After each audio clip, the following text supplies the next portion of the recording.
Hello, I'm David Chaston with 90 at 9, brought to you by interest.co.nz.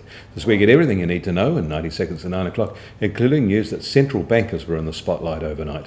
The outgoing Fed boss, Bernanke, said that the Fed will probably need to hold down its target interest rates longer after ending the $85 billion a month bond buying program, and possibly after unemployment falls below their 6.5% target. Low American rates are here for a very long time yet.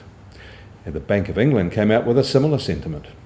The ECB went even further, raising the real possibility of imposing negative interest rates, that is, a charge for holding a deposit, possibly 0.1%. ECB President Mario Draghi said earlier this month that the central bank was technically ready for negative deposit rates. Such a measure is one of the few tools left in the ECB's arsenal to try and stimulate lending.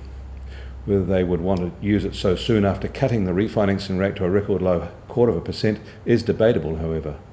And there is apparently no consensus on this issue within the ECB Governing Council and is likely to face stiff pushback from Germany.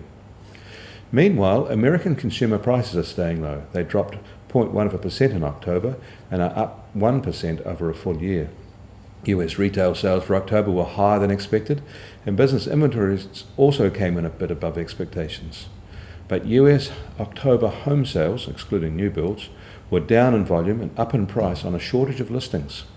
US national median existing home price for all housing types was $199,500, or 240,000 New Zealand dollars in October, up 13% from a year ago, which is the 11th consecutive month of double-digit year-on-year increases. Median New Zealand house prices are now 70% higher than their US counterparts. In Japan, they posted record exports, especially to the US and China, based on a weaker yen, but also its biggest October trade deficit on record. Export growth was overwhelmed by soaring costs for imported fuel in the wake of their nuclear power industry shutdown. Across the ditch, the Aussie-Indonesian row is escalating and getting nasty. Will have big implications for them, and there may be spillover on us, although we could benefit if we're careful. There's little to report on stocks, oil, gold or benchmark interest rates overnight. New Zealand dollar starts today at 83.0 US cents, 88.5 Aussie cents, and the TWI is at 77.5. I'm David Chaston. That was 90 at 9, brought to you by interest.co.nz.